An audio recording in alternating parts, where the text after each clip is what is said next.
Okay, different way of seeing, just a different way of seeing things. Some of you might recognize this, okay?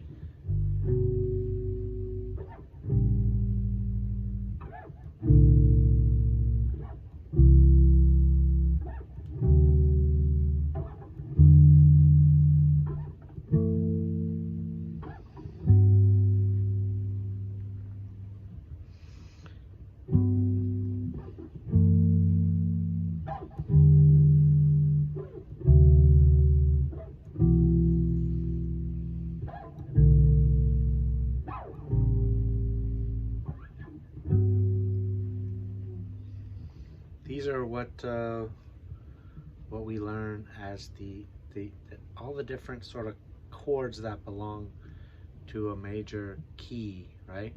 The one chord, the two chord, the five, the seven, all those things. We learn these things, and we learn about what they do, what their function, what their relative functions are to each other, right? For example, we know that if that's the one chord, G major 7 here, we know we can play that 5 chord. It's going to have that, that dominant resolution.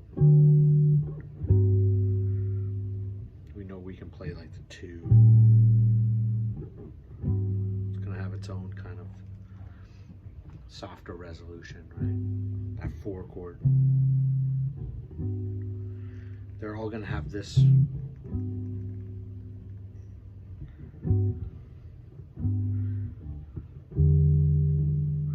that relative minor.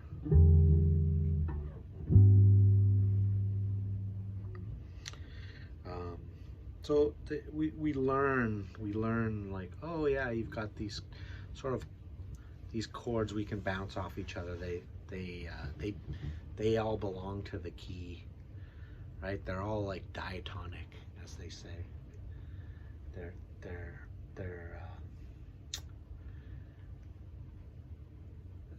They're all of the sort of the family of chords that come from that key.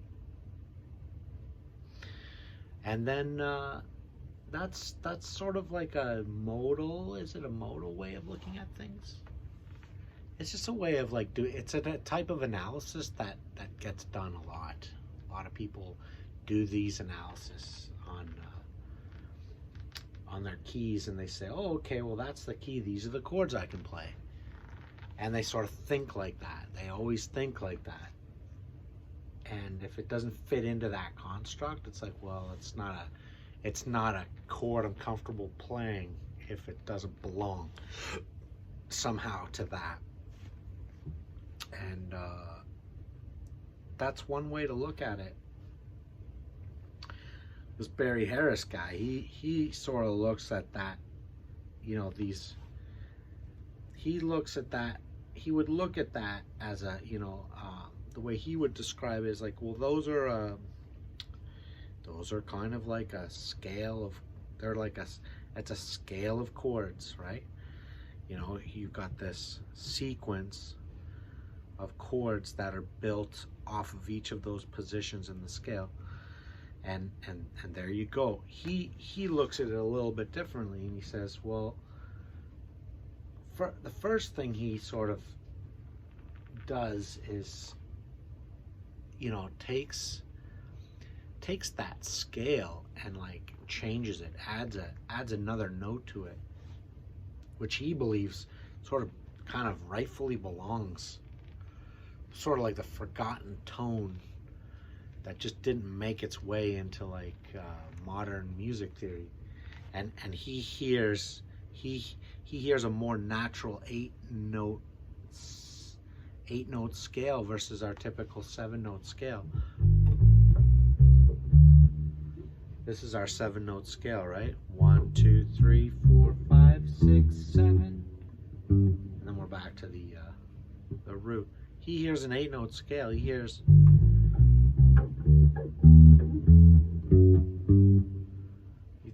he feels like there's a rhythmic completeness to that, you know, and that it's like there's an even number of notes, and he kind of hears that sound, you know, against this.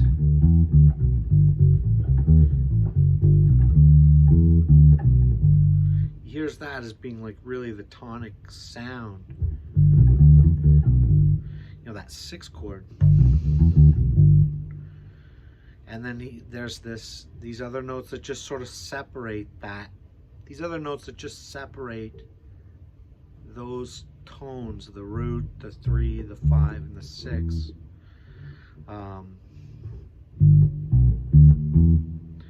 You know, that there's these intermediate passing tones between those tonic sounding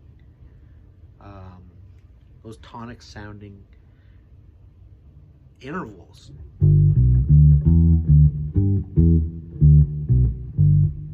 He gets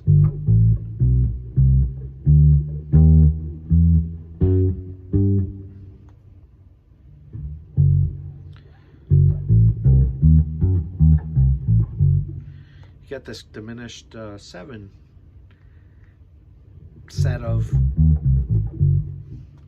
passing tones, if you will.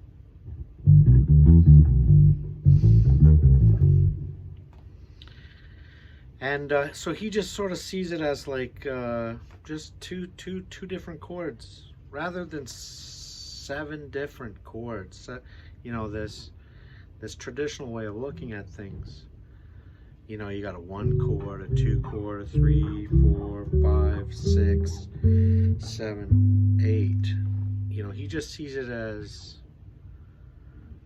you know, like a tonic chord and a diminished chord. And it's kind of simpler, but it can be played, as he describes, in a scale of chords. And for him, he hears this natural sequence.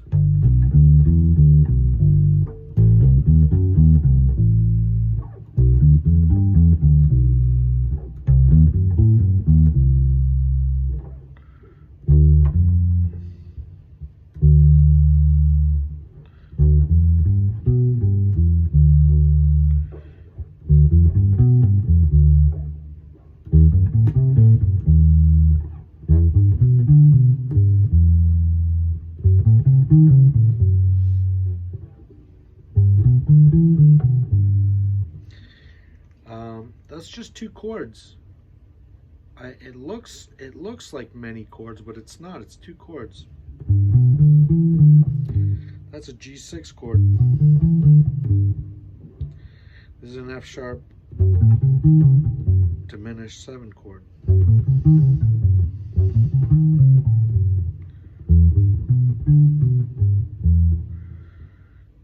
That is just another way of playing that G6. 1, 3, 5, 6. It's just the 6s on the bottom.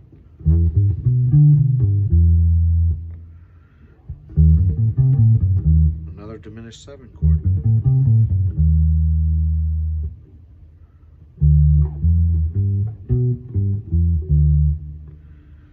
This is another 6 chord. It's just being played off the 5th. 5, 6, root 3.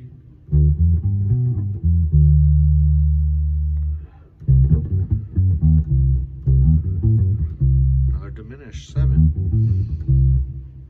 All these diminished.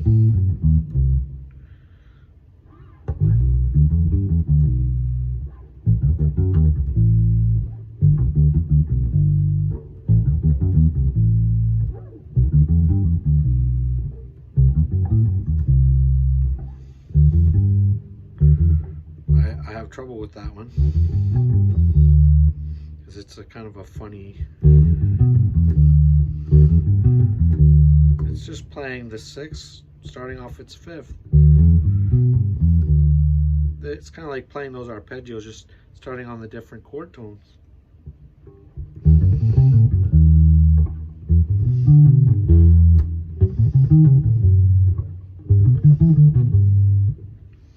So he sees it in a different way, and it's much simpler, and it's very interesting. It's like a really interesting new way of looking at, you know, what we might used to be looking at as like a set of like 7 different diatonic chords, you know, just 2 chords. And what's interesting about that C, you know, that G, I just played all that in G. That G6 chord is you know, is a E minor 7 chord. It's just they're inversions of each other, which both happen to be like tonics in this more sort of modern way of thinking of like the scale of chords we're used to playing with.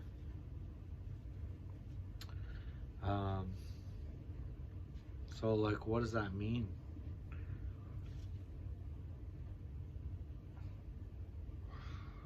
And I guess what Barry tries to talk about here, the Barry Harris approach, is he doesn't see, you know, like the changes. He sees music a little, you know, rather than like things moving strictly through a set of predefined chord changes. He kind of sees things as like, well, you're either playing tonic sounds or you're playing like dominant, you know, sounds. You're either resolving or you're stepping, you know, you're home or you're away from home. Like there's this constant struggle between tension and release.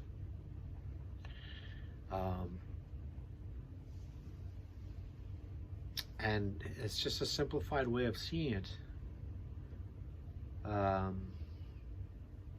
It goes much deeper than that, but it's interesting to just how he simplifies things. It really abstracts things, you know, to like you know, restfulness and restlessness.